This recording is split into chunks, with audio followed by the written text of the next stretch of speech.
Yo tout le monde, c'est Nox Reptile. On se retrouve pour une toute petite vidéo. Une petite vidéo bonus histoire de vous donner quelques nouvelles et de vous montrer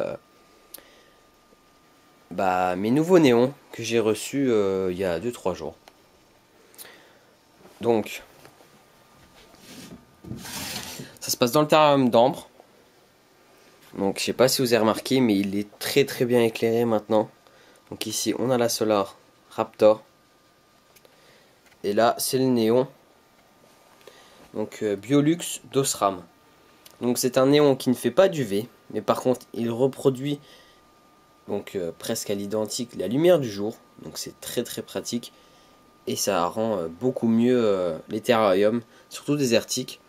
Parce que quand on met une Solar Raptor, la plupart du temps on pense pas à éclairer tout le reste du terrarium. Donc ça fait assez sombre ici. Et c'est juste très bien éclairé sur au point chaud. Donc là, je vais vous montrer c'est un quoi. J'espère qu'il y aura là. Alors 965, 30 watts. Donc 965. Alors le 65, ça veut dire 6500 Kelvin.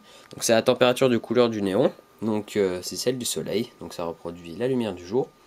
Et le 9 devant, c'est 99 ou 98 d'IRC. Donc de rendu de couleur. Donc c'est pour vraiment avoir une très belle couleur. Donc là je sais pas si vous voyez, mais la couleur là apparaît très bien. La couleur des aliments aussi, du substrat, ça rend plutôt très bien. Donc je suis très satisfait de ce néon. Donc ça s'achète partout. Vous tapez Biolux d'Osram sur internet ou vous cherchez. Il y a des magasins d'aquariophilie qui en vendent des 965. Mais aussi vous pouvez acheter les 865. C'est juste que le rendu de couleur sera moins élevé. Donc là je vais montrer un peu ambre. Ok, tout là-bas. Donc les couleurs d'ambre ont pratiquement changé puisque avec le rendu des couleurs. Donc ça rend plutôt très bien. Niveau terrarium des plantes carnivores, donc ça pousse. J'ai séparé les deux spatulata. Donc il y en a une là. Et puis elles font des amples florales. Je sais pas si vous la voyez. Voilà, on la voit bien. Donc l'autre aussi. Donc niveau éclairage, deux tubes fluorescents, je pense en mettre un troisième ou alors en passer sur du turbo néon. Donc je verrai bien ça quand j'aurai des thunes. Ensuite pour le terrarium, deux abricots. Donc ce que je compte faire, je vous l'ai dit dans ma FAQ, c'est mettre une Solar Raptor. Merde, il y a le câble qui est tombé, pas grave. C'est mettre une Solar Raptor avec donc un néon Biolux d'Osram. Donc comme il y a dans le terrarium d'en bas. Donc là on a le néon d'origine. Donc c'est un zoomet de 10%. Et là j'ai fixé tout ce qui est ballast pour l'autre néon que je vais mettre. Donc j'ai mis aussi de l'alu sur le terrarium d'ambre pour réfléchir la lumière. Et ça évite de perdre pas mal de lumière et ça permet d'éclairer beaucoup mieux. Donc j'en ai mis. Donc j'en ai mis un peu à l'arrache. Alors là on a le starter plus une autre borne. Là on a le ballast. Donc c'est fixé. J'essaie de mieux vous montrer. Donc là il y a abricot en dessous. Donc abricot là il a de belles couleurs aussi.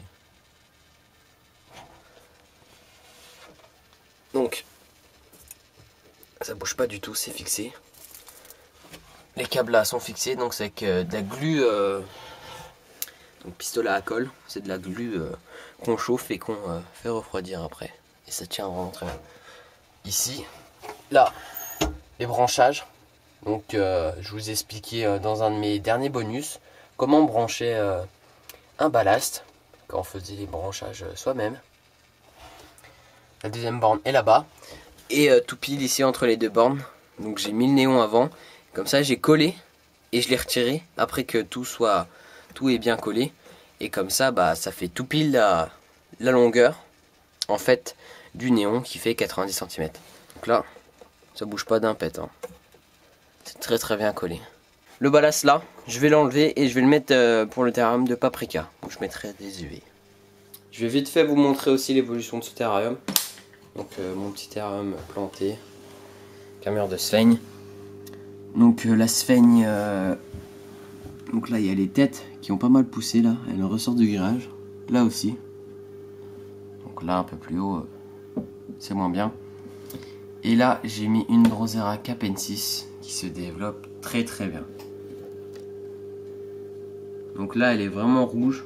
On voit pas très bien mais c'est assez rouge. Celle-ci aussi. Donc je les ai mis près de la lumière. J'en ai mis une petite là. Une autre là. Parce que les deux qui étaient là, et bah elles font de la glu, elles se développent mais elles sont beaucoup moins rouges. Le bébé Adélaïe qui est ici. Et après donc on a le bébé Spatulata qui se développe là-bas. Donc faudra que je fasse gaffe parce qu'il peut se faire étouffer. Donc pour éviter qu'il se fasse étouffer, on va couper les têtes de sphaigne.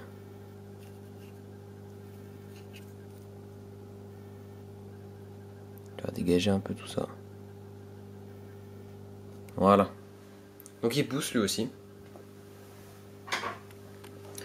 Donc ça se développe petit à petit. C'est des plantes.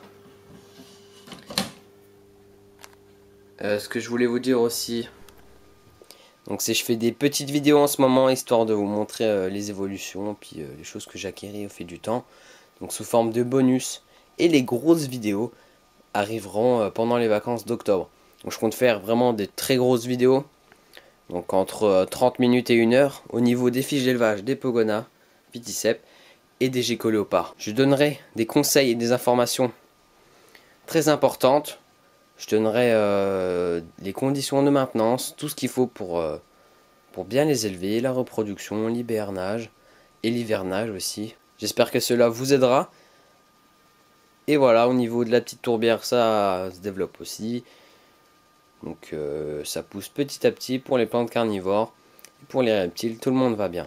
Donc voilà, on se retrouve pour une prochaine vidéo. Et prenez soin de vos reptiles. Allez, ciao!